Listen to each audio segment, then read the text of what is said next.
केशव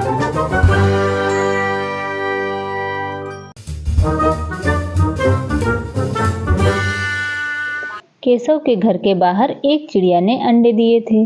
केशव और उसकी बहन श्यामा दोनों बड़े गौर से चिड़िया को वहां आते जाते देखा करते थे।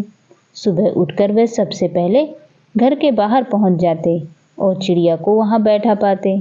उनको देखने में दोनों बच्चों को ना जाने क्या मजा मिलता था। उनके मन में तरह तरह के प्रश्न उठते, जैसे कि अंडे कितने बड़े होंगे, किस रंग के होंगे, कितने होंगे, उनमें से बच्चे कैसे निकलेंगे, बच्चों के पंख कैसे निकलेंगे, घोंसला कैसा होगा। श्यामा अपने भाई केशव से कहती है, क्यों भैया, बच्चे निकलकर फुर से उड़ जाएंगे। केशव पंडिताई भरे अपमान से कहता है, नहीं री पगली, पहले पंख निकलेंगे, बिना पंखों के बेचारे कैसे उड़ेंगे। फिर श्यामा बोली, भैया, चिड़िया बच्चों को क्या खिलाएगी। केशव इस प्रश्न का कोई उत्तर नहीं दे पाता। इसी तरह 3-4 दिन बीत गए। अब श्यामा और केशव को अंडे देखने की बहुत इच्छा हो रही थी। उन्होंने अनुमान लगाया कि अब बच्चे अवश्य निकल आए होंगे। चिड़िया के बच्चों के भोजन का सवाल अब उनके सामने आ खड़ा हुआ और सोचते हैं कि चिड़िया बेचारी इतना दाना कहाँ पाएगी कि सारे बच्चों का पेट भरे। ऐसे तो बच्चे भूख के मारे चूं चूं करके मर जाएंगे। इस समस्या को सोचकर दोनों परेशान हो गए। दोनों ने निश्चय किया कि घर के बाहर थोड़ा सा दाना रख दिया जाए। श्यामा प्रसन्न होकर बोली, तब तो चिड़िया को भोजन के लिए कहीं दूर उड़कर नहीं जाना पड़ेगा। केशव बोला, तब क्यों जाना पड़ेगा। श्यामा फिर केशव से कहती है, क्यों भैया, बच्चों को धूप न लगती होगी। केशव ने इस बारे में तो सोचा ही नहीं था। केशव बोला, क्यों नहीं धूप लगती होगी, अवश्य लगती होगी। फिर दोनों ने निश्चय किया कि इनके ऊपर कुछ छाया कर दी जाए। दोनों बच्चे काम करने लगे। केशव ने एक टोकरी उल्टा करके पेड़ की टहनी पर लटका दी। अब चिड़िया और उसके अंडों के ऊपर छाया हो गई थी। तब तक श्यामा ने एक प्याली में थोड़े से चावल के दाने और एक बर्तन में पानी भरकर चिड़िया के कुछ पास रखाई। गर्मी के दिन थे। बाबूजी दफ्तर गए हुए थे। माताजी दोनों बच्चों को कमरे में सुलाकर खुद सो गई थी। पर बच्चों की आंखों में नींद कहाँ। अम्मा जी को बहकाने के लिए दोनों दम साधे आंखें बंद किए मौके का इंतजार कर रहे थे। ज्यों ही मालूम हुआ कि अम्मा जी अच्छी तरह सो गई हैं, दोनों चुपके से उठे और बहुत धीरे धीरे से दरवाजे के बाहर निकल आए। केशव को अपने पास आता देख चिड़िया उड़ गई।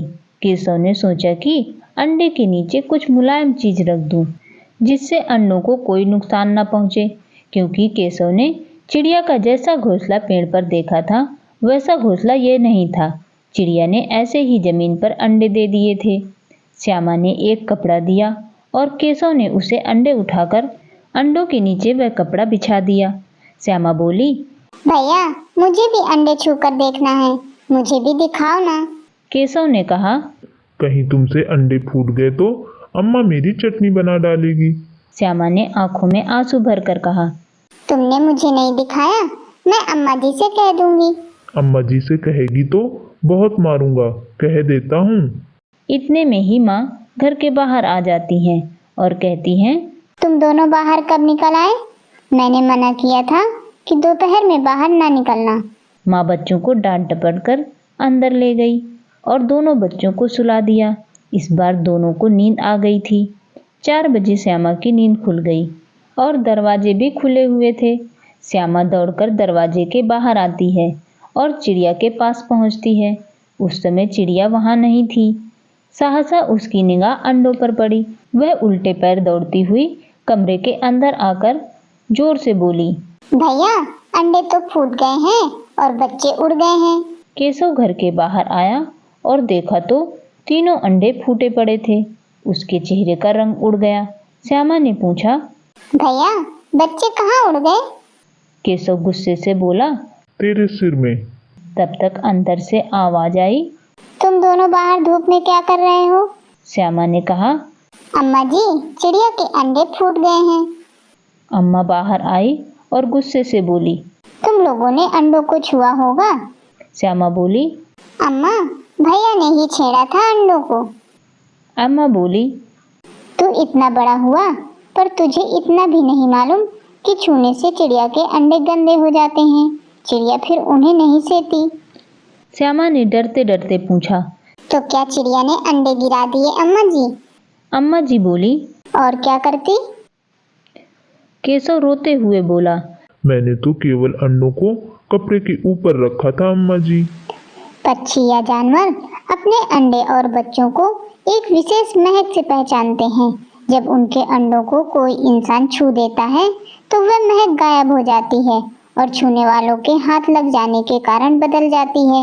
ऐसे में इनकी अपने अंडों या बच्चों से पहचान मिट जाती है। फिर वो उन्हें फालतू का सामान समझकर घोंसला खाली करने के लिए उन्हें गिरा देते हैं। अब दोनों बच्चे अम्मा जी की बात को अच्छे से समझ गए थे। इस तरह हमें इस कहानी से यह सीख मिलती है कि किसी भी पक्षी या जानवर के अंडों को हमें छूना नहीं चाहिए। तो दोस्तों, आपको हमारी स्टोरी कैसी लगी? अगर कहानी अच्छी लगी हो तो अपने प्यारे प्यारे कमेंट करके हमें ज़रूर बताना। और ऐसी ही स्टोरी देखने के लिए हमारे चैनल को लाइक एंड सब्सक्राइब करना ना भूलना।